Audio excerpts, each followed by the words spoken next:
क्या आने वाली है 2026 में एक और महामारी। दोस्तों, अगर आपको पता चले कि 2026 में एक और महामारी आने वाली है तो आप क्या करेंगे? जाहिर सी बात है कि आपके पैरों तले जमीन खिसक जाएगी, क्योंकि अभी 2019 में ही हमने कोरोना जैसी महामारी से खुद को बचाया था और पता नहीं कितने अपनों को उस महामारी में खो दिया था। और फिर से 2026 में एक और महामारी, यानी कि अभी तो हम पिछली महामारी से उभर ही नहीं पाए थे और एक और महामारी आने वाली है। आज की वीडियो में हम आपको यही बताने वाले हैं कि 2026 में क्या होने वाला है। तो चलिए शुरू करते हैं आज की वीडियो। दोस्तों, ये बात तो आप सभी जानते हैं कि भविष्य में जो भी होने वाला है वो पहले से ही तय होता है। हम सभी जानते हैं कि भगवान ने इस पूरी दुनिया को बनाया है और वही इस पूरी दुनिया को चलाते भी हैं, गिराते भी हैं और उठाते भी हैं। हर एक व्यक्ति की जिंदगी में क्या होने वाला है इस बारे में भगवान ने पहले से ही लिख दिया है और जो होना है वो होकर ही रहता है। हर एक की किस्मत एक दूसरे से जुड़ी होती है। हमारे साथ भी ऐसे कई बार कुछ किस्से और हादसे हो जाते हैं जिन्हें गौर से देखने पर समझ में आता है कि हाँ, हम सब एक दूसरे की जिंदगियों से जुड़े हुए हैं। कहते हैं कि जब एक बच्चा पैदा होता है तब वो अपने साथ अपना भविष्य लेकर आता है। उस बच्चे के ग्रह नक्षत्र, उसकी कुंडली सब कुछ ये बताती है कि उसके आने वाला भविष्य कैसा होगा। हालांकि स्पष्ट तौर पर यह नहीं कहा जा सकता कि जैसा कुंडली में दिख रहा है वैसा ही होगा, लेकिन एक अनुमान लगा दिया जाता है। लेकिन हम आपको बता दें कि अगर आप नक्षत्र, ग्रह और कुंडली में विश्वास करते हैं तो आपके ग्रह नक्षत्र को देखकर यह बताया जा सकता है कि आपका भविष्य कैसा होने वाला है और आप किस चरित्र के व्यक्ति हैं। हालांकि यह सब जानने के लिए भी आपको किसी ऐसे व्यक्ति के पास जाना होगा जिसे आपके ग्रंथों की अच्छी से परख हो। हिंदू शास्त्र में आने वाले ग्रंथों में कई ऐसी बातें लिखी गई जिन्हें पढ़ने पर और समझने पर काफी कुछ हमें क्लियर हो जाता है। हमारे पैदा होने पर ग्रह नक्षत्र के हिसाब से ये बताया जाता है कि हम कौन से नक्षत्र में पैदा हुए हैं। जैसे कि कृष्ण भगवान की बात करें तो वो रोहिणी नक्षत्र में पैदा हुए थे और रोहिणी नक्षत्र में पैदा होने वाला व्यक्ति काफी दिलचस्प और आकर्षक मिजाज का होता है और लोग उसके आसपास घूमते रहते हैं और वो सभी को अपनी ओर आकर्षित कर लेता है। ऐसे गुण कृष्ण भगवान के अंदर भी थे। जो भी व्यक्ति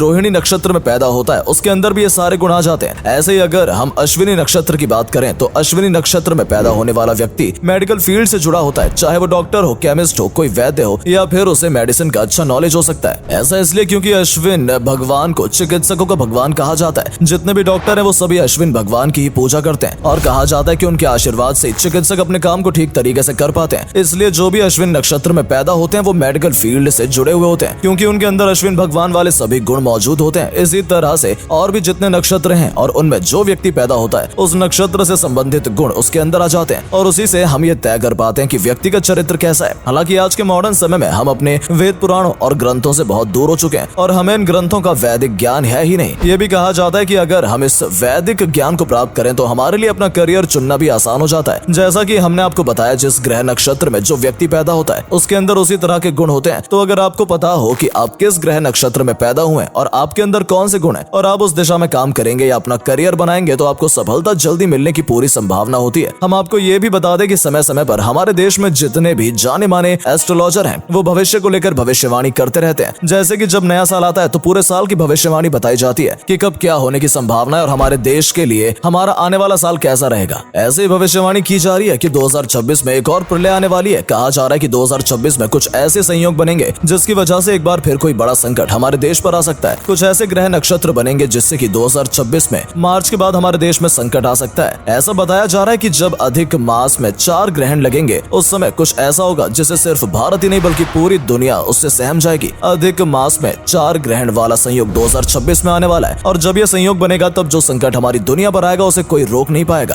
कहते हैं कि जब जो होना होता है तब सो होता है। जब हमारा समय बुरा आएगा तब हमें कोई भी नहीं बचा पाएगा और ऐसा ही बुरा समय एक बार फिर आने वाला है 2026 में। बताया जा रहा है कि 2026 में मार्च के बाद विश्व युद्ध के संयुक्त तो बन ही रहे हैं, साथ ही साथ कुछ ऐसे भी संकट आएंगे जिससे भारत को भी बड़ा नुकसान होगा। ये संकट प्राकृतिक भी हो सकते हैं और मानवीय भी। जैसे कि 2019 में कोरोना महामारी ने पूरी दुनिया को अपनी चपेट में ले लिया था। पूरी दुनिया उस संकट से बहुत परेशान हो रही थी और बड़ी मुश्किल से बाहर निकल पाई थी। उस महामारी का असर भारत पर भी दिखाई दिया था और हमारे यहाँ भी कई लोगों की जान चली गई थी। ऐसा ही कुछ 2026 में भी होने वाला है जब एक और संकट हमारे ऊपर आएगा। लेकिन ऐसा बताया जा रहा है कि डिफेंस से जुड़े जितने भी काम है उनके लिए यह संकट अच्छा साबित होगा। वर्ल्ड वॉर जैसी सिचुएशन बन जाएगी और इसका असर भारत पर भी देखने को मिलेगा और मनुष्य के द्वारा फैलाई जाने वाली आपदाएं भी हमारे ऊपर पैर पसारेंगी। 2026 में शुरू होने वाली इस आपदा से 2027 के अंत तक हमें छुटकारा मिल जाएगा। जब भी कोई नेचुरल डिजास्टर देखने को मिलता है तो कहा जाता है कि प्रकृति अपने आप को बैलेंस करने के लिए इस तरह के झटके इंसान को देती रहती है। लेकिन अगर एक तरह से देखा जाए तो जिस तरह से इंसान अपने आप को धरती का देवता समझने लगा है, प्रकृति कई बार उसे इस तरह से थपेड़े देती है और सच्चाई से वाकिफ करवाती है कि इंसान कितना भी मॉडर्न या ज्ञाता क्यों न बन जाए, इंसान हमेशा इंसान ही रहेगा और प्रकृति के आगे किसी की नहीं चलती। हम इंसान जिस तरह से प्रकृति के साथ आए दिन खिलवाड़ करते जा रहे हैं, ऐसे में प्रकृति का अपने आप को बैलेंस करना गलत नहीं है। अगर हम प्रकृति का ध्यान नहीं रखेंगे रहेंगे तो प्राकृतिक खुद अपना ध्यान रखेगी और उसमें इंसान को कहीं ना कहीं एडजस्ट करना ही पड़ेगा। जब इंसान अपनी हदें भूल जाता है तो ईश्वर एक ही बार में उसकी सारी हदें याद दिला देते हैं। ऐसा ही कुछ हुआ था जब केदारनाथ में बाढ़ आई थी, ऐसा ही कुछ पिछले दिनों हुआ जब शिमला पूरी तरह से बर्बाद हो गया। ये सब ईश्वर की लीला होती है जो समय समय पर हमारे सामने आती रहती है। 2019 में जब कोरोना महामारी पूरे भारत में फैल गई थी उस समय भी हम सभी को अपने कर्मों का फल मिला था। ऐसा भी कहा जा रहा है कि लोग कम्युनिटी के साथ रहेंगे और वो लोग 2026 में आने वाली इस आपदा से बच जाएंगे, और जो लोग कम्युनिटी का साथ नहीं देंगे उन लोगों के लिए ये साल बहुत ही खराब जाने वाला है। दोस्तों, अगर 2026 में ऐसी कोई आपदा आती है तो आपको भी हिम्मत नहीं हारनी और इस आपदा के लिए पहले से ही तैयार रहना है। जैसा कि हमने आपको बताया कि जो लोग कम्युनिटी के साथ रहेंगे उनके लिए सर्वाइव करना आसान रहेगा, तो कोशिश करें अपने लोगों के साथ रहें, अपने लोगों के आसपास रहें, साथ ही साथ अपने प्रभु के करीब रहें। जिस भी ईश्वर को आप मानते हैं उसका नमन करते रहें, क्योंकि एक वही है जो हमें हर आपदा में बचा सकते हैं।